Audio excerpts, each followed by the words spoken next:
In our next Leader Dialogue, staying with the Middle East, we're joined by Dr. Shamshad Akhtar, chairperson on the Current Daz Board of Pakistan.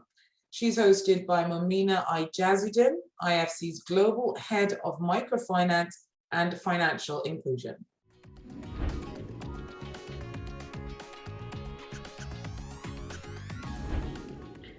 Welcome to this conversation between Dr. Shamshad and myself on greening MSMEs in Pakistan. Dr. Shamshad, it's a pleasure to have you. It's such an honor. I think most of us as Pakistani women want to grow up and be like you, or at least shades of you. So it's an honor to do this. In your current capacity, you're serving as the chairwoman of Current Daz Pakistan, which is a special purpose vehicle set up in 2014, implementing FCDO's work. And it'll be wonderful to hear, I think we're going to touch on 2 or 3 things in the context of this conversation: greening MSMEs, what Current Daz is doing in this space, and then, giving others a profile of what's happening in Pakistan. So COVID has really shown that, climate change and SMEs are very important. 2.7 billion have been affected by the pandemic. And it offers an opportunity for all of us to think differently about building back better. I mean, even in this year's WDR, we're thinking about, resilience and recovery comes through many innovative access to finance. So with that in mind, why is greening Pakistan's SMEs so critical? Greening SMEs is critical for sustainable growth and deepening of financial inclusion in Pakistan, as the SMEs have great potential to contribute to output and employment growth. In Pakistan, SMEs, as everybody knows, contributes about 30% of GDP, 1/4 of manufacturing goods exports, and it employs about 80% of the non-agricultural labor force. SMEs also make an important contribution in terms of being backward and forward linkages to the industry, which is critical for competitiveness and productivity of our country.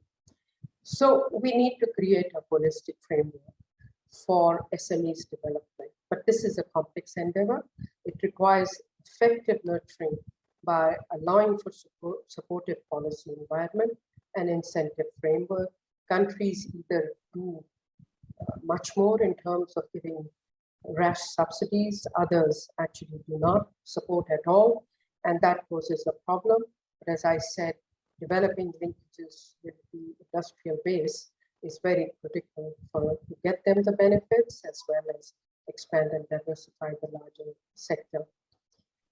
So often the question is, what is greening SMEs? It's an emerging area.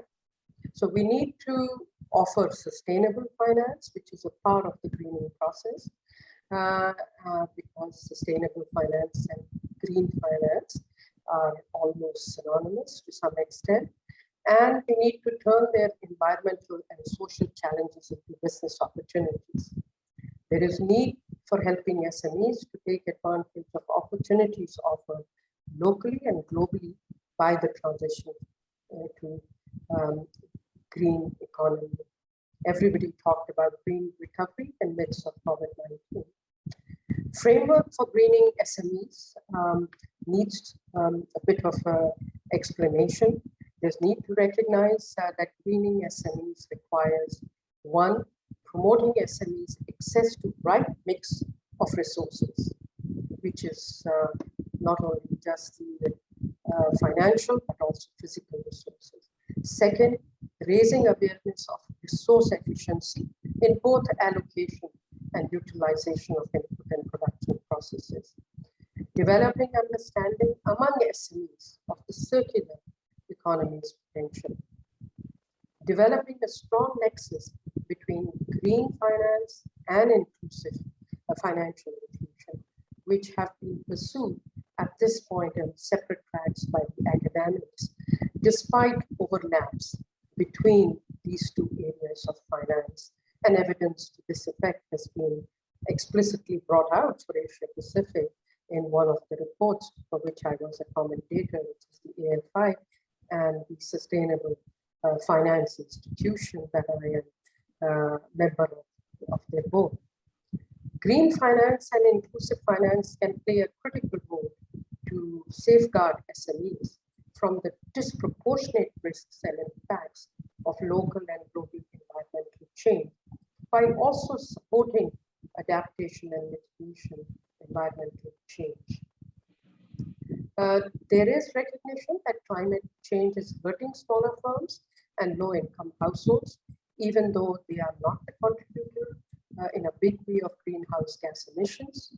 A panel data for 71 countries covering the period of 1999 to 2017, which was surveyed by the institutions I just talked about, found that climate vulnerability increases the financing cost for the SMEs firms and worsens firms' access to finance, which traditionally have scarce resources to access recourse and access to capital markets and access banking and other financial services. Pakistan's greening SMEs is not a choice for us, but it is an imperative, as the NDGAIN index ranks Pakistan 152 among 181 countries based on vulnerability to climate change and readiness to improve its resilience. So we are faced with floods, natural disasters, the one that we just heard of, but there's also a food security risk with the growing population that we've are anticipated to be loaded with huge population explosion. In contrast to that, our SME sector is pretty small at this point. We have very limited access to SME finance. We have just about 200,000 SMEs that have access to bank financing. By and large, most depend on informal financing. And that's where we are filling in the void as Karandas. According to an estimate by our institution, Karandas, there are actually 4.5 million SMEs in the country. So greening SMEs would help a lot in this area. Thank you. You've touched on a few very critical points. I mean, part of it is, the country context and the need to do so, partly because SMEs reach so many people, but also contribute to degradation. A lot of this requires, thinking differently and encouraging innovation and experimentation within this space. I know Karandas has been very innovative in trying to reach MSMEs. I mean, you've got various pillars which over the years have directly reached. There's been wholesale funding for this space. Can you talk a little bit about this fourth pillar of strategic green finance? What is Karandas doing in this space? And it's really interesting how this innovation and just thinking differently about this space will help SMEs, pilot various initiatives through green. Okay. The strategic priority for Karandas, since its operation over 8 years or so now, and it is a joint venture between the UK FCDO and Bill Melinda Foundation, Gates Foundation, is actually to promote financial inclusion. If you promote financial inclusion, you will have space to think about green economy and greening SMEs. New business area, of course, for us is green and climate finance for the SMEs to, of course, ensure improvements in what I talked about, resource efficiency, and to safeguard natural ecosystem and environment, which are critical for greening SMEs. So we are almost launching our endeavor in this area. More recently, Karandas sponsors have dedicated for us about £15 million to finance green, sustainable, and climate-friendly projects. Going forward, of course, strategically, we are planning to increase the proportion of green financing within our portfolio from 2% currently to 18% within a year or 2 years. Our green financing agenda is not only focused on the climate mitigation endeavors, but also adaptation. Besides renewable energy efficiency, green buildings, clean transportation, waste management development, we are always open to looking at how SMEs can benefit from all this infrastructure. Karandas has already invested in 2 solar projects that are to generate 16 megawatts in a credit facility to finance the working capital requirements for specific projects that require to import solar energy equipment in the country. Karanda's Green Challenge Fund is promoting 2 thematic areas: efficient water management and efficient plastic waste management, to provide finance and technical support for commercially viable solution. In recognition of the need for additional and sustained financing, as you have already touched on, we have a market-based wholesale FX funding platform, the Pakistan Microfinance Investment Company, and we are counting on them as provider of the local currency to be able to promote more sustainable financing, because prior to the establishment of this institution, Pakistan was heavily dependent on loans from the development finance institutions, and it was always in FX. As a result, in absence of hedging, our companies faced a lot of exchange rate fluctuations, and the cost of course, was inflated for capital for MFIs. So BMIC has actually filled in a very important vacuum. We are also exploring the possibility of a credit guarantee company for SMEs and microfinance lenders. And we have what is called Infrazamin, which is a credit enhancement mechanism. And I see them playing a very important role as they operationalize themselves fully into the green finance corridors. We have launched research in a number of areas, and in interest of time, I will go very fast on this, basically for renewable energy and how do you really enhance SME access to green, cheaper, and clean fuel and energy efficiency, as our industry accounts for almost 30% of all electricity units sold.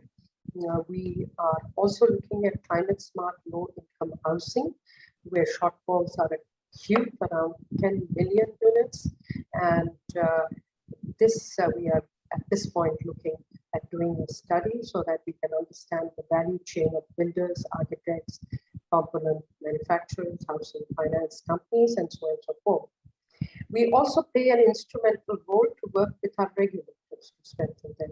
So for SECB, we have digitized the secure transaction registry, which enables SMEs to access credit using movable asset as collateral. As you know, this is a principal issue, and we are hoping that the size of the SME bank borrowers will grow has already grown as a result of this to 200,000 by June 2021. Then finally, State Bank of Pakistan, our bigger partner, we have helped establish what is called locally the RAST, Pakistan's instant payment system, or the micro payment gateway system. It is helping in interoperability, reducing cost of transaction of smaller value payments, and enabling faster interbank settlement. So it helps individuals and SMEs in a substantive manner, and they can also deploy the social safety net program of the government, which has already reached about 5.5 million low-income women, besides the financial deepening by bringing in the unbanked and excluded into the fold of the formal financial system. So I'll stop there because I know time is running. Thank you so much for sharing that, because it's very comprehensive. I mean, clearly building an ecosystem in this is critical. And even at IFC, we've estimated that about almost up to like 15% of energy usage in Pakistan could be saved through conservation and energy measures. Thank you so much, Dr. Shamshad. I mean, I think you've given us a very comprehensive overview of what it'll take to mitigate or adapt to climate change. I mean, this issue affects all of us together, and there's a double whammy about MSMEs as well as climate change, which can really play a huge impact in Pakistan. So thank you so much for your time, and look forward to seeing you soon. Thank you for having me on the program. All the best to you all. Thank you so much, Dr. Makhtar and Momina, for your insights and perspective on what it will take to support greening of SMEs in the Middle East.